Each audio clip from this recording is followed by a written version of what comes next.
పరిష్కారం నిర్మమ అది కాదు. ఈ ప్రపంచం అంతా ఎవరిది? ఎవరిది? ఈశ్వరుడు. ఈశ్వరుడు. అందుకని జగత్తంతా అధిష్టానం ఎవరు? ఈశ్వరుడు కాబట్టి.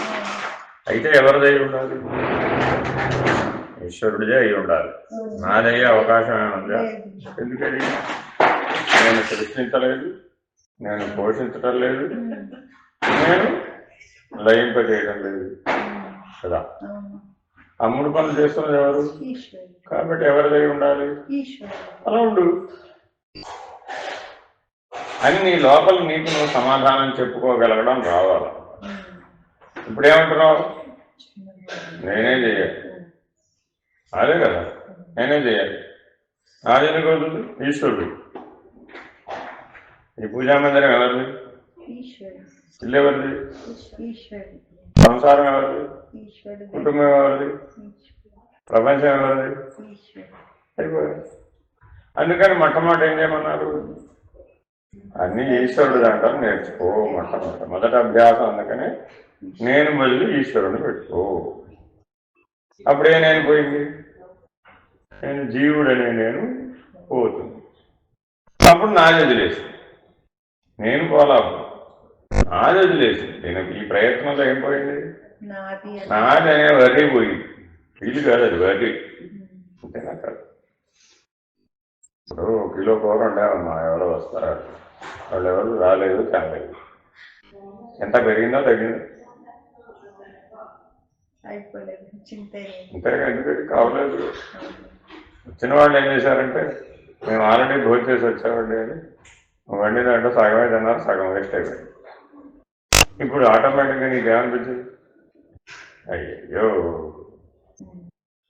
అంతేనా? ఎవరిదైనా ఎందుకు వృధా చేయాలి? వృధా చేయడం, ఆహారం వృధా చేయడం అధర్మం కదా. ఇలా అన్ని గొడవలు లోపల వచ్చినాయా రాలేదా? దేన్ని ఆశ్రయించి వచ్చినాయి? కానీ నాది నాది ఇదే పని పక్కింట్లో జరిగింది. ఇప్పుడు ఏమన్నా బాధపడ్డాం? ఎందుకని? అయిపోయింది. అప్పుడు మరి నీది నాది అనే భేదభావం వచ్చిందా రాలేదా? ఎందువల్ల వచ్చింది? జీవుడు. జీవుడు భేద బుద్ధి అంతా ఎవరు? జీవుడు. అంతే. ఇప్పుడు జరిగేదంతా ఈశ్వరుడి అని ఊరకొండటం రావాలి. అని ఊరకొండటం రావాలి. మనం ఊరకొండటం లేదుగా. ఎక్కడైనా సరే ఊరకొన్నవాడు ఉత్తమ యోగి. ఎందుకని? అంత ఈశ్వర భావం, దైవీ భావంలో ఉన్నాడు. అందుకని వాడు ఏమన్నాడు? అందుకని నేను స్థానంలో ముందు ఈశ్వరుని పెడితే ఈ నాజన గొడవ వదిలిపోతుంది. అప్పుడు నేనన్న గొడవ మొదలవుతుంది.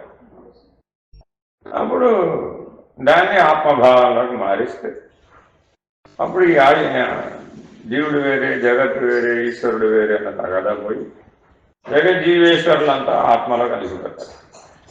ఇప్పుడు మూడు లేవు వేడు. అప్పుడు ఆత్మని ఒక్కొక్క మెట్టు ఎక్కితే 3 నెలలు 4 నెలలు తెలుస్తాయి. ఇప్పుడు అక్కడెక్కడో లాస్ ఏంజల్స్లో కార్చిచ్చి వచ్చి 2500 ఏళ్ళు తగలబడిపోయినట్టుంది. బాధపడాలో వద్దన్నా?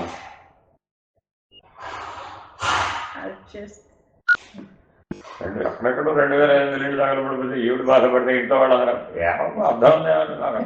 ఇక్కడ లాస్ ఏంజల్స్లో అడవిలో 2500 ఏళ్ళు తగలబడిపోతే నువ్వు ఇక్కడ కూర్చొని కన్నీరు కాల్సి అక్కడ ఆయన మంటలు తగ్గిపోతాయా అన్నారు. మనకంటే వాళ్ళే ఎక్కువ వివేకంతో మాట్లాడినట్టు అనిపించింది. అంతేనా? కానీ ఈ సృష్టిలో ఏ జీవరాశి బాధపడ్డా కూడా ఆ బాధ నాదే కదా అనుకున్నాడు ఆత్మస్వరూపం.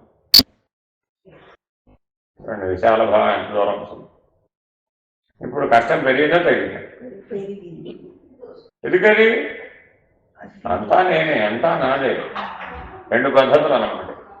నాదేమీ లేదనుకోవడం ఒక పద్ధతి అయితే, అంతా నేనే, అంతా నాదనుకోవడం కూడా ఒక పద్ధతి. ఏ పద్ధతులు నీకు ఏది వీలైతే ఉపయోగించు.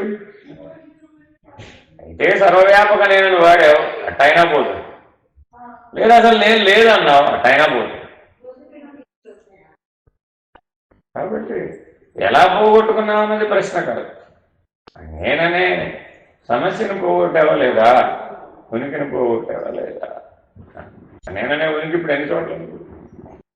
4 చోట్ల ఉంది.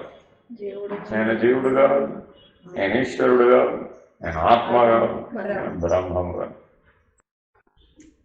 కాబట్టి ఇప్పుడు మన లోపల జరిగేటటువంటి జీవన విధానం ఏ నేనుగా అన్వయం అవుతుంది. ఇది స్వాధ్యాయం.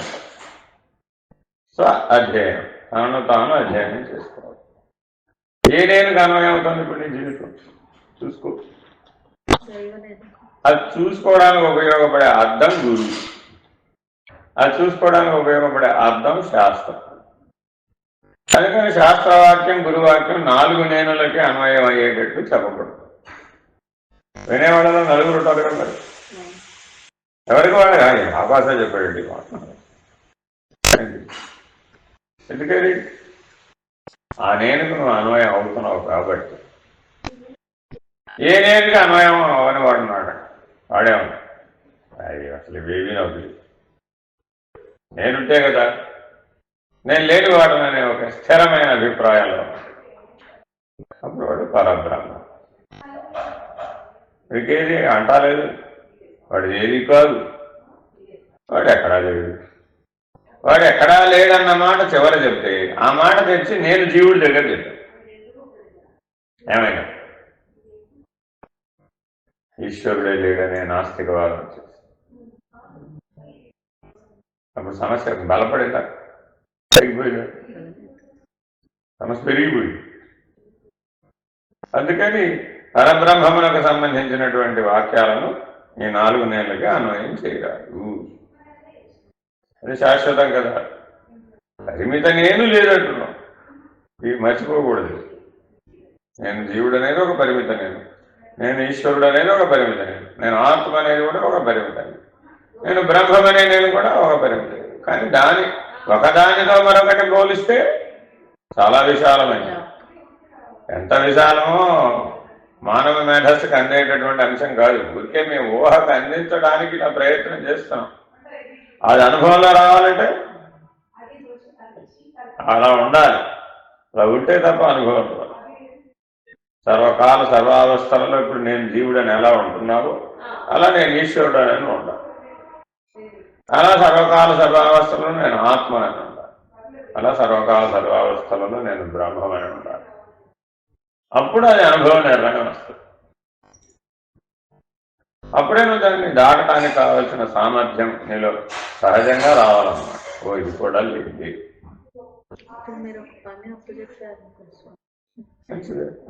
అంటే ఇప్పుడు పని చేసేటప్పుడు ఏ నేనులో ఉండి చేస్తున్నావు. పని చేయాలి, ఆ పని చేసేటప్పుడు ఏ నేనుకు అన్వయం అవుతుంది అని ఎవరికి వాళ్ళు లోపల చూసుకోవాలి. స్వాధ్యాయానికి అవకాశం అన్నమాట. ఇవన్నీ ఈ పనులన్నీ ఎందుకు పెడతారంటే మాకు నేను ఎక్కడుందో చూసుకోవడానికి రా బాబు. నేను జీవుడిగా ఉండి చేస్తున్నావా, నేను ఈశ్వరుడిగా ఉండి చేస్తున్నావా, నేను ఆత్మగా ఉండి చేస్తున్నావా, నేను బ్రహ్మముగా ఉండి చేస్తున్నావా? ఆ నేనని ఎక్కడైనా పెట్టి పని చేయవచ్చు. వశిష్ఠ మహర్షి నేను బ్రహ్మమును అని ఉండి సూర్యవంశ సంజాతులకు కులగురువుగా ఉన్నాడు. ఏం నష్టం వచ్చింది? ఎవరు రాలేదు. బ్రహ్మర్షులు అందరూ ఆనాటి కాలంలో ఆయా రాజవంశాలకు పురోహితులు, కులగురువులు. మరి వీళ్ళకేం వ్యాపారం లేదా, వ్యవహారం లేదా? కానీ ఏ అన్వయంతో ఉంది? నేను బ్రహ్మము. అది అప్పుడు వాడు బ్రహ్మ జ్ఞాని. అదే నేను ఈశ్వరుడు అనే అన్వయంతో ఉన్నా. అలా ఉన్నవాళ్ళు లేరా? చాలా మంది ఉన్నారు. యోగులందరూ అలాగే ఉంటారు, మునులందరూ అలాగే ఉంటారు, ఋషులందరూ అలాగే ఉంటారు, సాధువులందరూ అలాగే ఉంటారు, సంతులందరూ అలాగే ఉంటారు. ఎంతో మంది నేను ఈశ్వరుడు అన్నది నేను దగ్గర ఉంటాను. మరి వీళ్ళందరూ ఎప్పటికప్పటికి ఏమవ్వాలి? నేను బ్రహ్మం. ఒకటి స్వామి ఈశ్వర లక్షణాలు ఆత్మ లక్షణాలు బ్రహ్మ లక్షణాలు తేడా స్థితి భేదం, స్థితి భేదం అంతే. స్వగుణంతో ఇప్పుడు 25 ఏళ్ళు వచ్చిన తర్వాత శరీరం మారిందా? ఇంకా మారలేదుగా. బాల్యం యవ్వనం పూర్తయిపోయినాక శరీరం ఏం మారటం లేదుగా. ఆ శరీరాన్ని ఉపయోగించే విధానం మారిందంటే ఇది కూడా అంతే. వ్యాపకమైన ధర్మంతో నీ ప్రభావం ఎంతమంది మీదైనా చూపెట్టగలిగే సామర్థ్యాన్ని బట్టి ఆ పేరు. లక్షణాలన్నీ ఒకటి సాక్షరే లక్షణం మారదు కదా. ఎప్పటికప్పుడు వ్యవహార భేదమే, స్వరూప భేదం లేదుగా. ఈశ్వరుడన్నా స్వరూపమే, ఆత్మన్నా స్వరూపమే, బ్రహ్మమన్నా స్వరూపమే. స్వరూప లక్షణం దృష్ట్యా భేదం లేదు.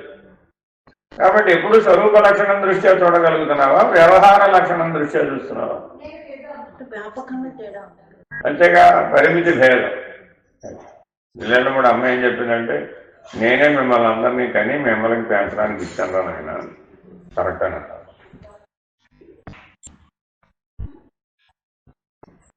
ఎవరైనా ఒప్పుకుంటారు? నేను విశ్వజనని, ఈ సకల జీవరాశి నా బిడ్డలే,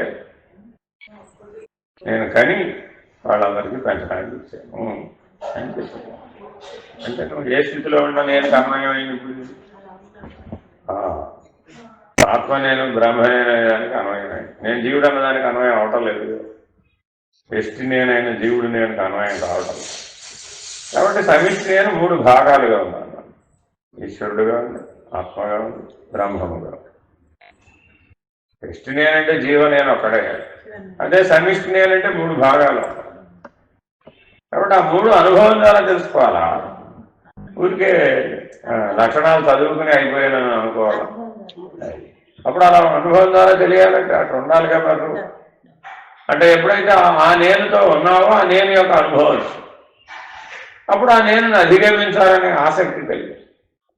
అది లేకపోతే ఆ నేను అధిగమించలేవు కదా.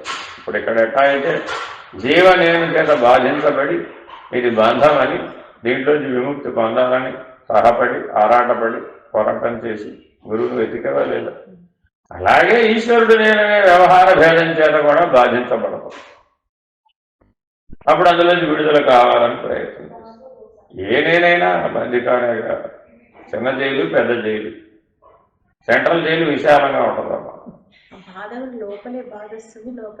నీ నేనుకే, నాటికి బాధే ఉంటుంది. కాబట్టి ఆ నేను యొక్క పరిణామ దశలు ఇవన్నీ కూడా. చిట్ట చివరికి ఏం చేయించావు? నేను ఉన్నదనో నేను లేనిదనో తెలుసాలి. లేనన్నవాడికి ఏదీ లేదు అంతే. ఏదీ లేదన్న దశలో ఉన్నావా, లేకపోతే ఇంకా మిగిలిందననే దశలో ఉన్నావు? అంటే ఈ దృష్టిని బట్టే.